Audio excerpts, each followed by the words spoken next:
Hello, everyone, and welcome to our discussion on ethical leadership. Ethical leadership involves leading in a manner that respects not only the rights and dignity of internal stakeholders, but external stakeholders as well.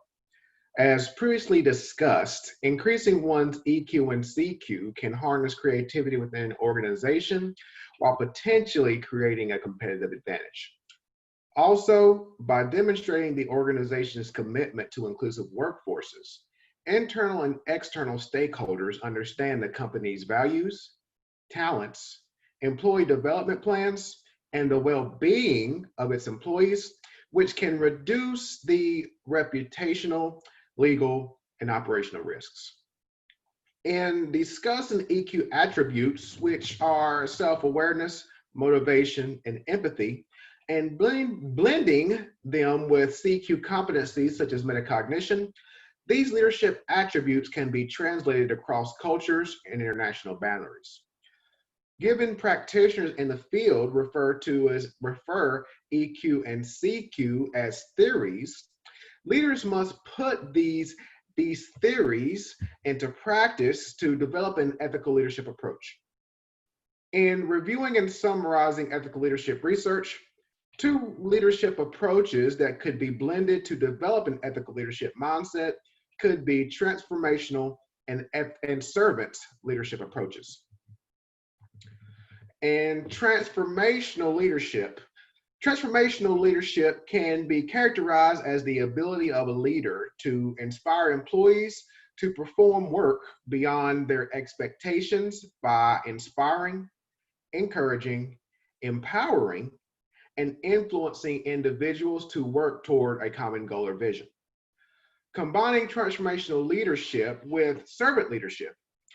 Servant leadership includes the ethics, virtues, and morality, and has been noted as a model that may assist a leader in dealing with issues that arise within an organization. A good example of an individual you may have heard of is the late Jack Welch.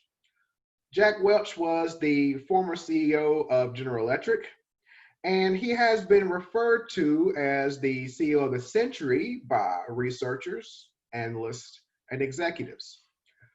During Jack's time at GE from 1981 to 2001, his leadership approached as the internal and external environments changed.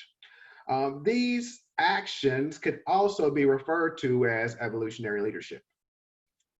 When Jack joined GE, with the company stock plummeting, Jack began eliminating jobs, ushering in the lean thinking mindset for leaders of organizations. And admittedly having a transformational leadership mindset and approach where he was focused primarily on profitability and productivity, Welch earned the name Neutron Jack due to the fact that he eliminated close to 100,000 jobs during GE's rise back to dominance.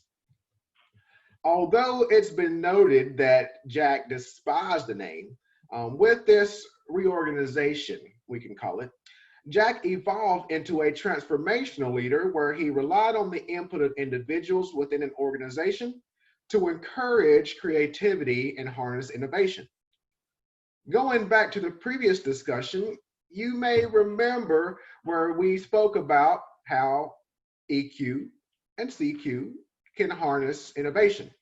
And that is something that Jack referred to as emotional energy. Through this encouragement of the employees and the freedom to share ideas and make mistakes, Welch transformed GE into one of the most admired organizations in the world. After retiring from GE, Welch traveled the world sharing his experience and knowledge, along with writing a number of books, some of which you may see on the bookshelves of some of your managers within your organization. Within one of these books, a book called Winning, Jack writes, "Before you are a leader, success is all about growing oneself. When you become a leader, success is all about growing others."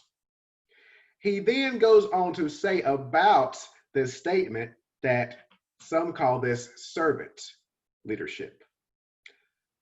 Up until his death in March of 2020, Jack was a servant leader to millions of people, including myself, where he shared his successes, his failures, and how individuals can lead and learn from his experiences to be a better leader.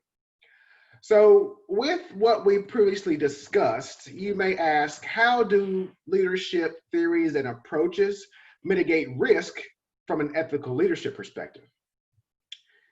In my opinion, I think it comes down to empathy and walking in the shoes of others, which I hope you have seen by now is a common thread among these leadership theories.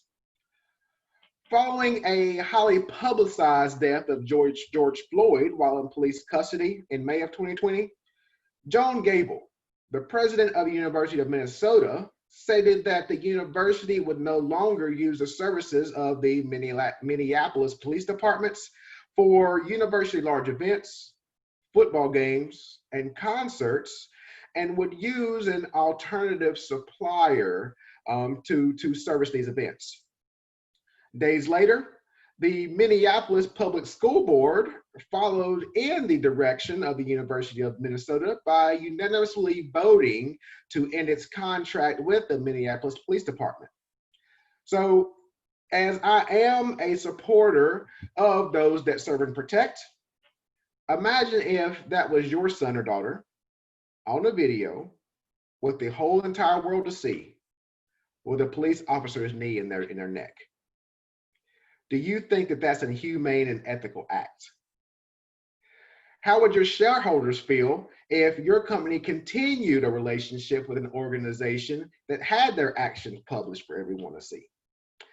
This also introduces the supplier code of conduct discussion, and events such as this should and must influence leaders to evaluate the organization's business partner network, to understand whether their customers or suppliers follow in the same ethical beliefs and practices of the organization.